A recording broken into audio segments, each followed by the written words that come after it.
Bueno, Juan, gracias por darnos este tiempo. Hace tiempo queríamos conversar con usted, tenerlo aquí en Cancha Prime, conocer un poco a Juan Tagle, la persona, ¿no? Más que el presidente de Católica. Qué Eh, bueno.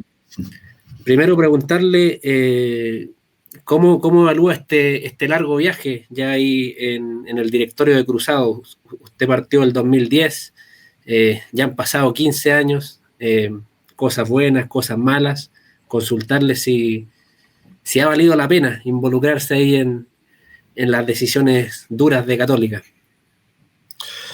Mira, una pregunta como para hablar largamente, para analizarlo, para pensar todos los efectos que ha tenido en mi vida esta decisión que llegó de una manera un poco no buscada, la posibilidad de que un accionista minoritario me ofreciera por allá por a fines del 2009 la posibilidad de entrar al directorio, de apoyarme con sus acciones y entrar al directorio de Cruzado. Yo siempre había sido hincha bien fanático de la Universidad Católica, de ir al estadio desde niño, con amigos, con mi hermano, pero no estaba en mi radar, la verdad, esto de ser dirigente del fútbol. En alguna época por ahí había tenido un acercamiento con la posibilidad de involucrarme algo en el fútbol formativo de Católica, que se estaba armando una comisión como de apoyo, hablando de algunos años antes que eso. Pero el año 2009 yo estaba full en mi trabajo de abogado, y justamente, de hecho, con ocasión de un trabajo en ese ámbito es que conocí a este accionista.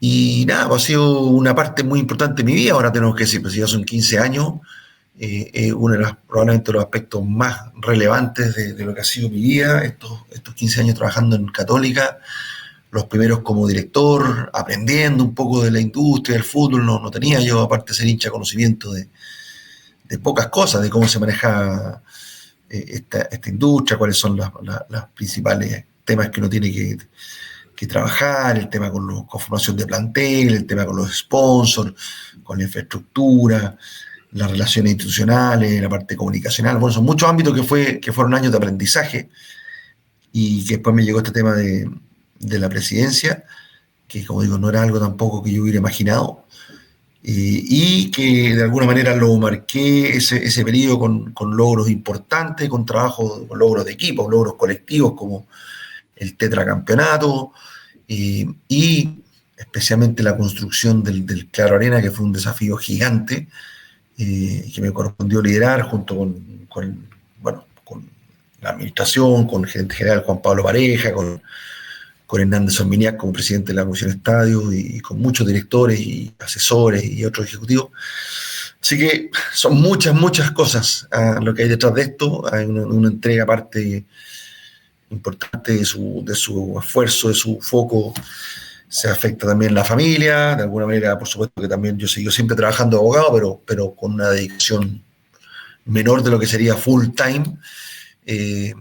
Pero en el resumen, en definitiva, para mí ha sido muy satisfactorio poder participar de algo tan emocionante, tan apasionante, tan entretenido, tantas historias que uno le toca vivir. Entonces, el análisis, la conclusión, por supuesto, que es muy positiva. Juan, usted es futbolero. ¿Intentó ser futbolista alguna vez o no? Porque, claro, ningún chico va al estadio soñando con ser presidente del club, ¿no? Quiere ser futbolista. ¿Se le pasó por la cabeza a usted o no? Mira, yo siempre he jugado y sigo jugando fútbol. Ya. Jugué en mi colegio, jugué cuando tenía un equipo en la liga, en la universidad, un equipo que se llamaba Justiniano, que es un equipo muy glorioso y con muchos títulos. Nunca, no creo que en algún momento haya pensado yo tener condiciones del nivel que uno podría imaginar que se requieren para ser futbolista profesional. Así que no estuvo, tal vez de muy niño, me acuerdo de haber estado, ahora mismo recuerdo de haber estado mirando así como una revista donde mostraban ahí los jugadores de la sub-11, ahora ha sido sub-10, en Santa Rosa de Las Condes, y a él lo así como soñado, pero no, siempre he sido, no estuvo dentro, digamos, ya más grande de posibilidades, porque no creo tener las condiciones deportiva como para haber llegado a ser futbolista profesional, pero siempre un futbolista amateur muy entusiasmado, muy entusiasta. En mi casa teníamos una cancha de fútbol pequeñita donde jugábamos mucho, con mi hermano y con mucha gente que llegaba a jugar, porque mis hermanos grandes, yo soy una familia grande, hacían partidos permanentemente ahí en mi casa en la Florida teníamos una mini cancha de fútbol, era muy, muy habitual que se jugara ahí, entonces yo me crecí jugando fútbol, sobre todo con mi hermano menor, con José, en esa cancha hasta que me fui de la casa, digamos. ¿Y de qué juegas, Juan? Siempre jugué de lateral, tanto en la liga cuando estaba en la universidad y en el colegio, lateral derecho, y después ya más patudo me trataba de jugar más al medio, a ese de centro delantero, pero ya a nivel de pichanga de amigos, digamos. Perfecto. Juan, ¿y cuándo le hizo clic esto de ser dirigente? ¿Recuerda esa conversación clave? ¿Le Sí, lo preguntó tengo a alguien, a clarísimo. su Lo tengo familia? clarísimo. Esta persona y, tenía una relación fuerte con Católica, era un accionista que además tenía un hijo que jugaba fútbol por Católica en esa época y que había comprado este paquete de acciones que era minoritario, no alcanzaba como para ser elegido director, pero recuerdo haberlo conversado, que de repente me dijera así como, ¿y a ti no te interesaría postular al directorio Cruzado? Y para mí era como que me dijeran lo máximo que me podían ofrecer, o sea, era como un sueño estar ahí, estar metido en la toma de decisiones, poder conocer al plantel, poder apoyar a que Católica fuera más grande. Yo, por ejemplo, un tema que me metí de inmediato, y entonces ahí yo hice una especie, cuando él me dice eso, me dice, bueno, yo tengo, creo que era un 1%, y uno requiere, no sé, un 9% de las acciones más o menos para ser elegido, 10%, o sea, tenía que salir a buscar. Y bueno, así como yo tengo una familia grande, ya llevaba varios años trabajando, conocí a harta gente, y así fui armando y armé una especie como de programa, así como una especie de campaña. Y una de esos elementos que puse ahí, que fue una de las primeras satisfacciones grandes, fue el que nosotros pudiéramos jugar los clásicos en San Carlos. Yo lo tenía como con un objetivo. Cuando entré al directorio preguntaba por eso y algunos me decían, no, eso es imposible porque no, la municipalidad nos haría la vida muy difícil, los vecinos, la seguridad. Bueno, pero al final cuando las cosas se trabajan con tiempo y tienen uno la fuerza y la motivación, se logran. Y en el año 2011, a fines del 2011, nosotros jugamos los clásicos en San Carlos y ahora uno habla con personas más jóvenes y como que casi no entiende cómo pasó. Puede ser que Católica por años haya, cuántos títulos quizás perdió por no tener esa localidad. Entonces, así que sí, lo recuerdo así y muy motivado siempre y sigo la verdad con la misma fuerza y motivación. No se me ha quitado en nada. Y en algún momento, Juan, a ver, no sé si es arrepentido la palabra, pero se ha cuestionado en los Sí, malos por supuesto. momentos el decir, chuta, ¿en qué me metí? Podría estar disfrutando al equipo desde afuera y estoy aquí poniéndole el pecho a las balas, por ejemplo. Sí, yo tengo así como, a ver, dos recuerdos que se me vienen. Uno, justo antes del título del 30 de abril del 2016, yo a esa altura ya me estaban planteando que fuera presidente. No era presidente para ese título, el presidente era Luis Larraín. Yo ya tenía la idea de que podía ser presidente. Y me acuerdo que jugamos ese partido en Quillota, que perdimos y que quedó Higgins en primer lugar y que parecía que una vez más íbamos a quedar con la frustración. Y tengo grabado de estar en la terraza de mi casa de vuelta de Quillota, me vine con el equipo, con mis hijos, me acompañaron a ese partido. Mis hijos a esa altura tenían, no sé, 15 años, 15, 13 años, y los dos que me acompañan siempre, y estar en la terraza diciendo, ¿qué cresta estoy en esto? Lo estoy pasando mal, solamente mal.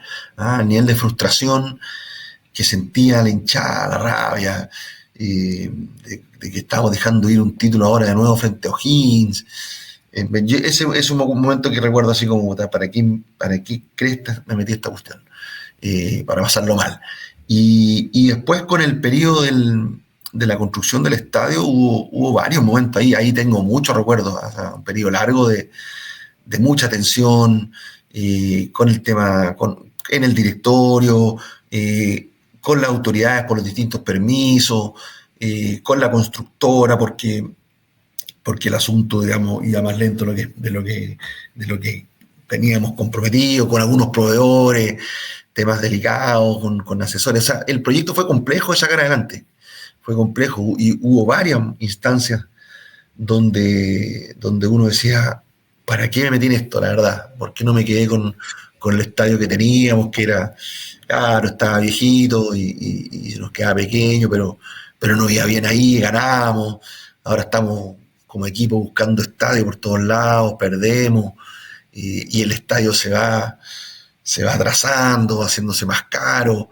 y eso generaba mucha tensión, generó mucha tensión en el directorio, sobre todo este tema de la complejidad. Y ahí también son esos dos momentos que yo diría, me recuerdo como así, de decir, ¿para qué me metí en esto? Juan, ¿y cómo aprendió usted a convivir con el elogio y con la crítica? Porque su trabajo es muy duro, o sea, depende de lo que hagan los futbolistas en la cancha. Si la pelota pega en el palo y entra, Juan Tagle es lo mejor, el mejor dirigente. Ahora si pega el palo y se va, ciclo cumplido, se tiene que ir, qué sé yo, la gente evalúa así. Eh, ¿Cómo aprendió usted a no perder la cabeza con eso? Mira, no sé si lo he aprendido, es un proceso permanente, ¿no? No es que diga que ahora ya me resbala lo que diga la gente, no, pero sí es cierto que ya llevando harto tiempo he pasado por todo tipo de experiencias, digamos. Tú piensas que al comienzo Cruzado yo entre el 2010 y el 2010 somos campeones, ¿ah? Y en un torneo increíble que parecía que lo íbamos a perder, que ya nadie nos daba un peso, y terminamos pasando a Colo-Colo, que parecía casi el seguro campeón. Y termina con una fiesta increíble en un partido final en San Carlos. Entonces, claro, ahí partimos muy bien. Después viene el 2011, parecía que íbamos a ser bicampeones y tenemos una derrota que es dolorosa, frente a un clásico rival. Entonces ahí todo negro de nuevo. Y así, bueno, hemos pasado por todas. Efectivamente hay momentos donde el elogio ha sido total, ¿ah? Y que uno dice, no sé, me nombraron, me acuerdo por ejemplo cuando somos tetracampeones en Sausalito, que me nombran en algún minuto cuando la premiación y el estadio se viene abajo aplaudiéndome, entonces uno dice, ¿qué gente lo aplaude así? La hinchada, así raro, ¿ah? Pero poco tiempo después me estaban matando, ¿ah? Y gente, sobre todo en redes sociales, muy dura, muy eh, insultos, descalificaciones. Entonces, no diría que lo he aprendido totalmente, pero sí creo que ya le doy la justa dimensión, tanto al elogio como a la crítica, y entendiendo que al final lo importante es lo que uno piense, que esté tranquilo, que el trabajo lo está haciendo bien, y que lo que importa es la gente, digamos, en mi caso, lo que piense el directorio, lo que piense la administración, y lo que piensen mis amigos, mis socios en mi estudio de abogados, Prieto, y sobre todo mi familia, mis hijos, mi señora. Eso al final es lo importante. Lo otro, elogios y críticas van y vienen, digo. Juan, ¿qué evaluación hace del Tati Buljubasic? Que a esta altura Juan Tagle y Tati Buljubasic es como un matrimonio en el fútbol chileno, ¿no? Llevan muchísimos años, se ha sostenido un proceso en las buenas y en las malas, cosa que es muy difícil de ver en el fútbol. ¿Qué cosas ha encontrado en él que hace que esto perdure? A ver, cuando a mí me plantearon ser presidente, una de las primeras gestiones que hice fue hablar con él, transmitirle, capaz que después de mi señora haber sido el segundo que se enteró de esta idea de que yo pudiera ser presidente. Bueno, aparte de los directores que me lo solicitaron. Y yo le planteé que yo para mí era fundamental en este proceso el que él continuara en su cargo, porque tenía yo mucha confianza en su trabajo, en su buen criterio, en su profesionalismo, en la honorabilidad, que en esta actividad es muy importante, porque las oportunidades que hay de que una persona verse expuesta a un acto de corrupción son muy grandes en el fútbol. Hay muchos dineros grandes que se mueven, muchos intermediarios. Entonces tenía que haber una confianza ciega, que es la que sigo teniendo. Y tanto Tati como yo hemos tenido errores y aciertos, estamos claros, y siempre lo he sentido que, y no solo con él, sino que los otros directores, con el gerente general. Yo pienso que llevo trabajando, tanto el gerente general, Juan Pablo Pareja, como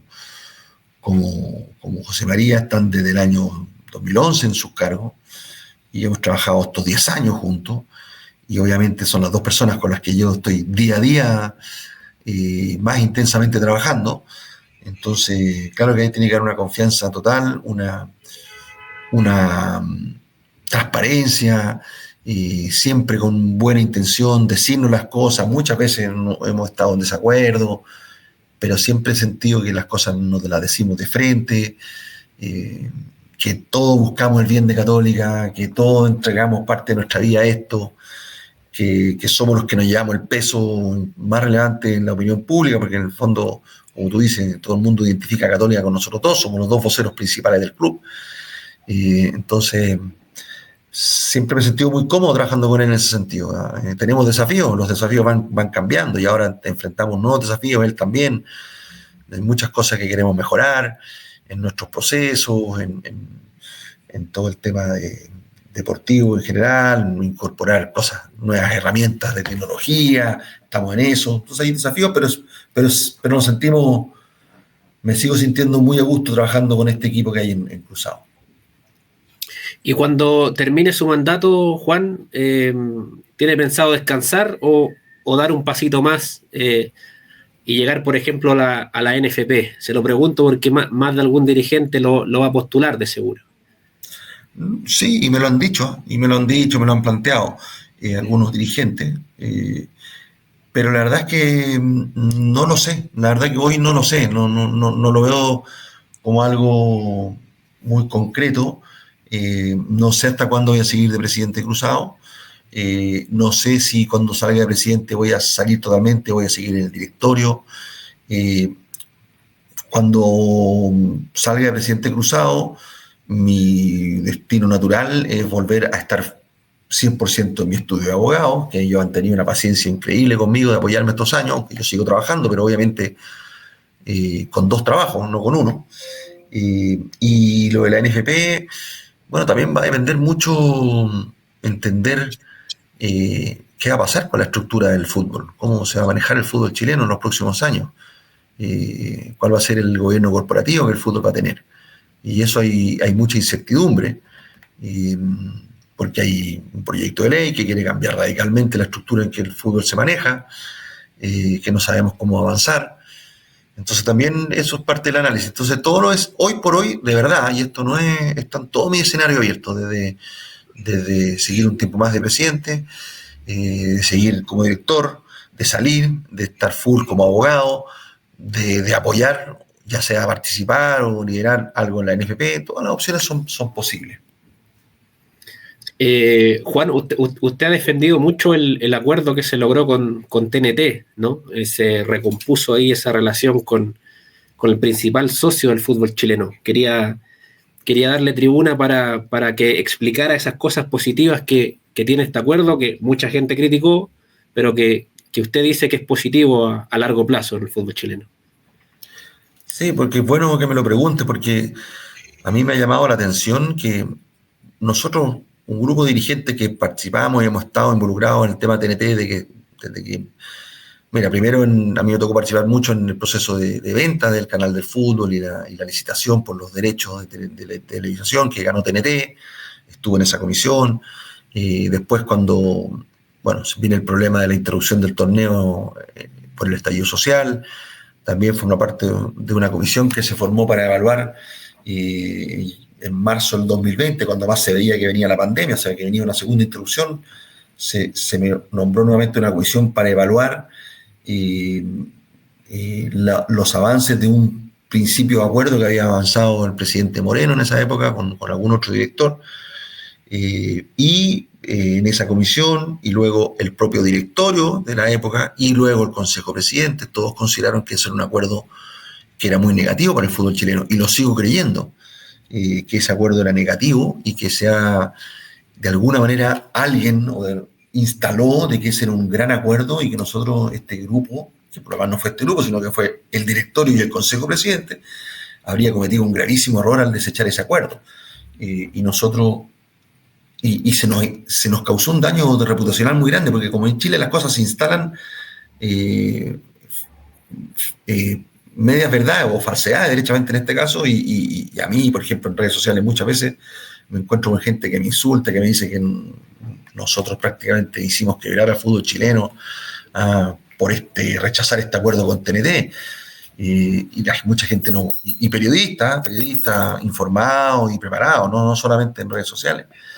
Y esos periodistas nunca, por ejemplo, me llamaron para hacerme una pregunta como la que tú me estás haciendo ahora, para decirme, oye, ¿por qué Juan tiene esta visión? ¿Por qué no me lo explica para por lo menos tener? No, simplemente instalaron de que esta comisión había sido nefasta y que habíamos rechazado un acuerdo que era fantástico. Y el acuerdo no tenía nada de fantástico, porque el acuerdo lo único que hacía era admitir o establecer como interpretación definitiva del contrato de que el fútbol tenía que asumir todas las pérdidas que se generara a TNT por interrupciones por fuerza mayor de un torneo.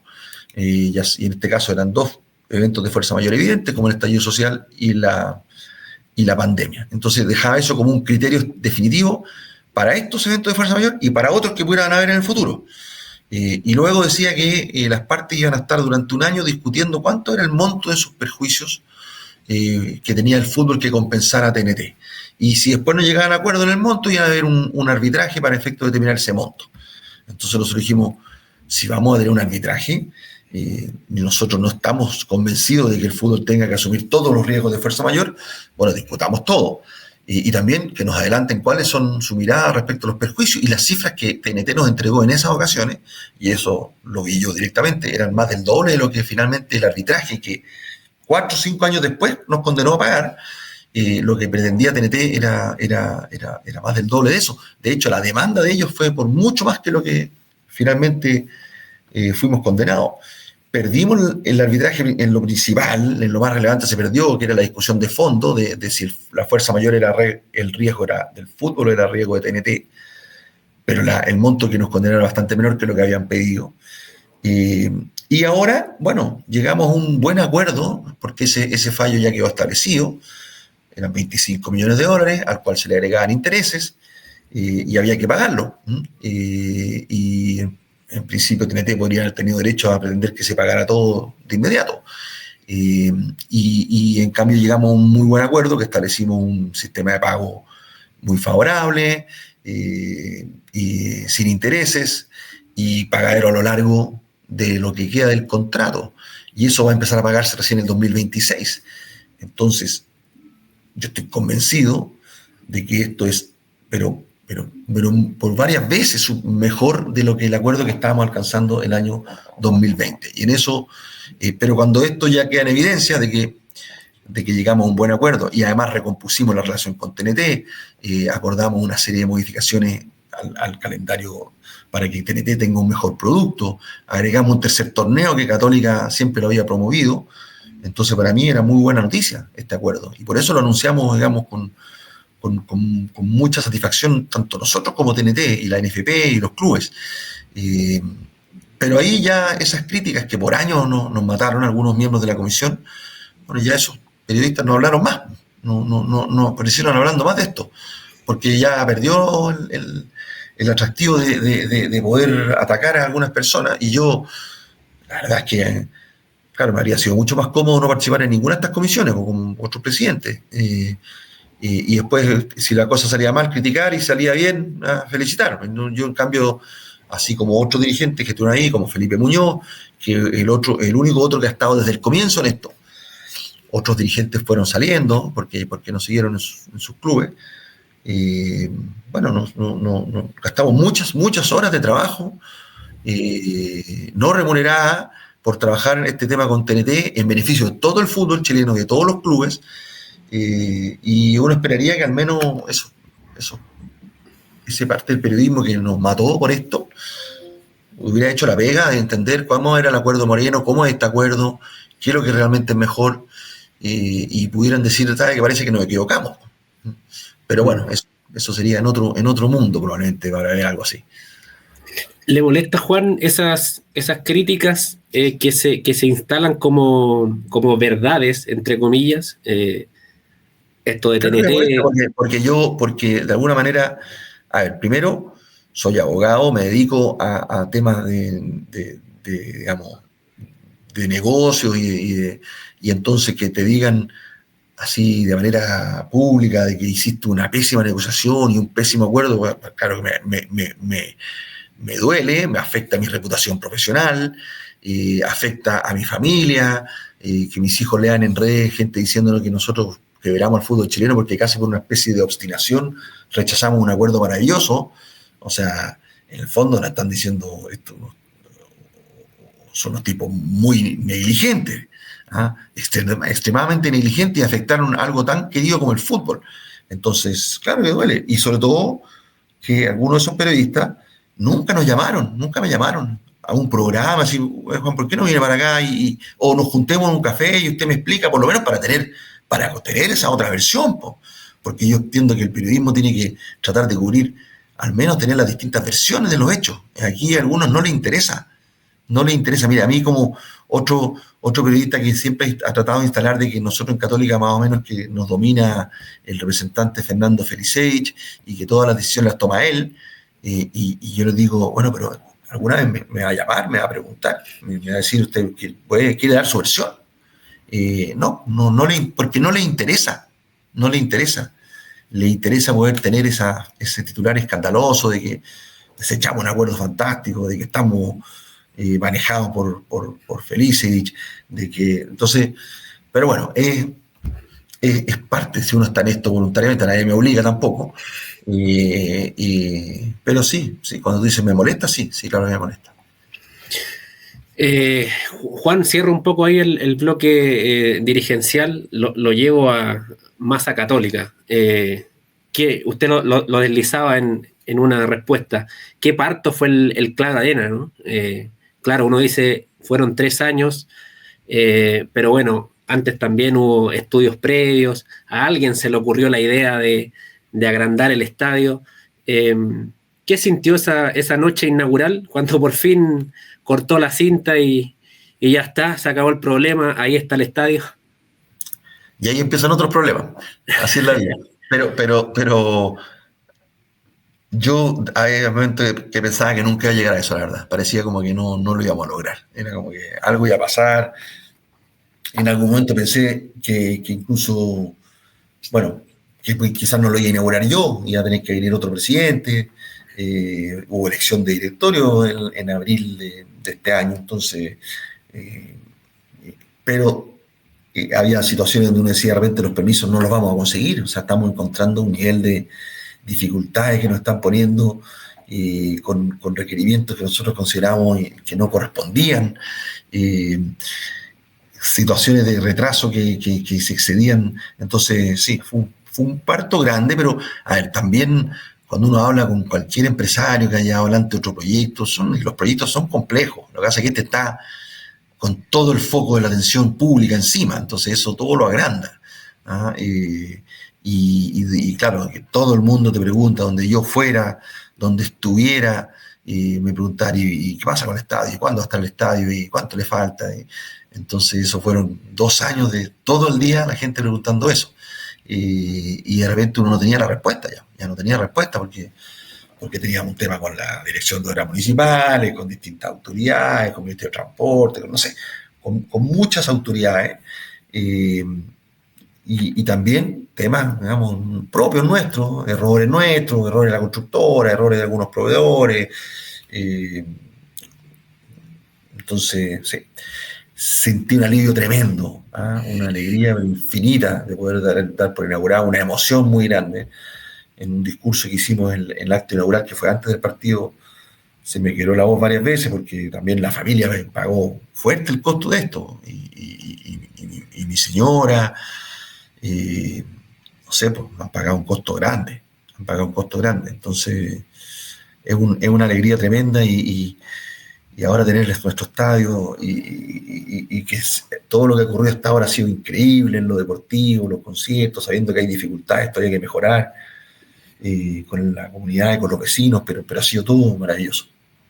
¿Y qué evaluación hace del comportamiento de la gente, Juan? Es un estadio sin rejas que invita a portarse bien. Aparte con las sanciones que están aplicando, hay que portarse bien en el Claro Arena, o si no, no entran más por varios años. ¿Qué evaluación hace del comportamiento? Mira, hace una evaluación muy positiva, porque la verdad es que uno tiene que reconocer que tomamos esta decisión de un estadio sin rejas, pero con mucha seguridad, ¿ah? Pero sin rejas, de tal manera que, y mucha gente nos decía, ustedes están locos. Así como la decisión de la cancha sintética, mucha gente nos criticó y la decisión de no poner reja, me acuerdo muchas, o sea, siempre, todas las visitas que hacíamos al estadio, la gente nos preguntaba, bueno, ¿y la reja, y cómo van a hacer? No, ahí no hay reja. Ya no, está bien, me decía, pero en la parte de la barra, ¿qué reja van a poner para la barra? No, tampoco, no hay reja ni en la barra, ni en Marquesina, ni en Andes, ni... Ah, no, ustedes se volvieron locos. Ah, bueno, entonces van a hacer un foso, me decían algunos. Van a hacer un foso. No, ¿qué foso? Si no cabe un foso ahí, no hay foso. Entonces la gente va a entrar a la cancha. Bueno, puede ser que alguna vez alguien entre a la cancha, pero lo que estamos seguros es que esa persona entra a la cancha, vamos a saber quién es.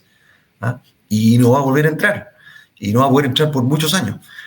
Bueno, y esa campaña la hicimos intensa y hasta ahora ha funcionado increíble. O sea, yo doy como ejemplo el partido de despedida de nuestros tres ídolos, donde al término del partido uno se habría imaginado en cualquier otra instancia la cancha se habría inundado de hinchas a sacarse fotos, porque estaban todos los ídolos ahí.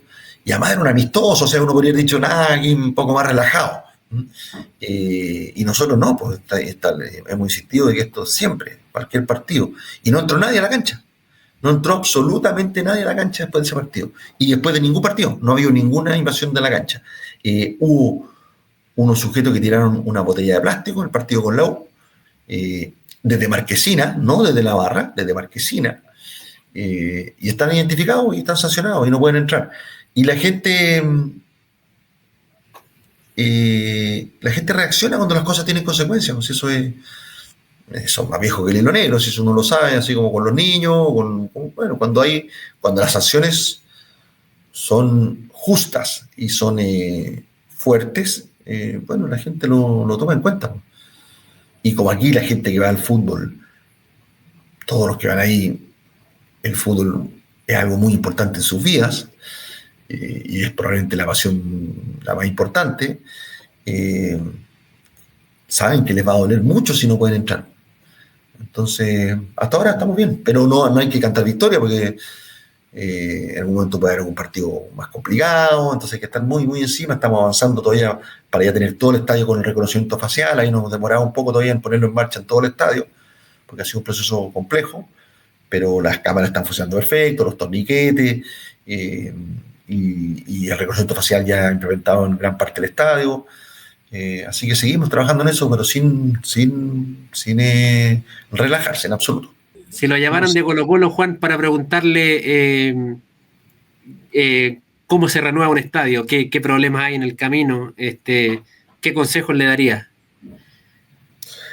O sea, primero encantado de apoyar a cualquier club que quiera escuchar nuestra experiencia. Nosotros estamos abiertos en eso, no es que nos sintamos los campeones de la Bahía, digamos, pero muy dispuestos a compartir experiencia porque tenemos claro que en la medida que más estadios suban su estándar y logran esto, va a ser mejor para la industria, digamos. Ahora, yo como gran consejo, yo creo que es que esto es un trabajo que tiene que ser muy planificado, muy paso a paso, no anunciar tanto y avanzar más, cuidar mucho la parte comunicacional, y tener muy buenos asesores, tener procesos transparentes de selección de asesores y elegir los mejores, tanto en arquitectura, en ingeniería, en todo, digamos, la parte de permiso, la parte comunitaria, la parte comunicacional, armar equipos de trabajo muy profesionales que estén apasionados por este proyecto y tener todos los frentes a la vista desde el comienzo, porque aquí hay un frente de financiamiento importante, clave, tener un modelo de negocio que uno diga, no voy a poder financiar esto y después lo voy a poder recuperar ese dinero, voy a poder pagarle a mis acreedores y voy a poder generar un buen negocio a quienes pusieron esa plata, a los accionistas, tener muy claro el tema comunitario, el entorno donde uno se encuentra, y tener muy claro el tema de la permisología, de todo lo que se refiere a la relación con la autoridad y la obtención de los permisos. Ahí son 3 frentes súper complejos, donde uno tiene que asesorarse bien. Pues, o sea, aquí es un trabajo muy colectivo y sobre todo a nivel de directorio, tratar de trabajar muy unido en esto, porque son proyectos que requieren de muchas cabezas pensantes y mucha energía. Entonces, también creo que ahí hay una parte clave de tener un directorio que tenga unidad para abordar algo como esto. Le hago las últimas 2, Juan, y ya lo libero. Le agradezco por el tiempo, por supuesto. Daniel Garnero, ¿qué evaluación hace de un técnico que, si bien ha tenido algunos tropiezos ahí, convirtió a Católica en una máquina de ganar? ¿Qué evaluación hace del técnico argentino? Bueno, hasta ahora ha sido muy positiva la relación con Daniel, el trabajo que hemos visto de él y de su equipo, todo el equipo muy comprometido. Creo que han logrado un afetamiento muy importante con el plantel. Tiene un estilo cercano al plantel. Él es un hombre que yo creo que maneja a un perfil más bien reservado, más en la interna. No es un hombre que esté muy preocupado de los medios ni de su imagen, así, sino que me da la impresión de que es muy trabajador con el grupo. Él le interesa mantener y tiene le da mucha importancia a la buena relación interna del plantel y con el cuerpo técnico, y de que haya amistad, de que haya alegría, de que lo pasen bien, de que se disfrute esto, porque esto es una profesión bien estresante para ser futbolista profesional en un equipo como Católica, que tiene muchas exigencias, es bien estresante. Y los jugadores pasan muchas horas juntos, viajan juntos, entonces él le da mucha importancia a eso. Trabaja muy bien en cancha, digamos, organizando el equipo, y además ha logrado subir el rendimiento a muchos jugadores, entonces, y dándole espacio también a jugadores de la casa, así que por ahora estamos contentos. Obviamente que el fútbol son resultados, estamos ahora en víspera de lograr algo que sería importante, pero que todavía está difícil, pero es una buena evaluación, sin duda. La última, Juan, a ver si le regalamos un presente de Navidad a los hinchas de la Católica. Fernando Sampedri y Gary Medel, ¿continúan el 2026 o no? No, son procesos que están en curso, son conversaciones en curso. Hay interés de parte nuestra, sin duda, de que ambos continúen. Hay expectativas de ellos en cuanto a las condiciones de su contrato, y eso es una conversación en curso, así que no podemos todavía confirmar, pero sí tengo la esperanza de que ambos continúen. La verdad que me cuesta imaginar que no logremos un acuerdo razonable. Perfecto. Ya pues, Juan, muchísimas gracias por este tiempo con Cancha Prime. Le agradezco. Le mando un abrazo. Por las diversas postergaciones de esta entrevista, pero salió. No se preocupe. Gracias, ya. Juan. Esté bien.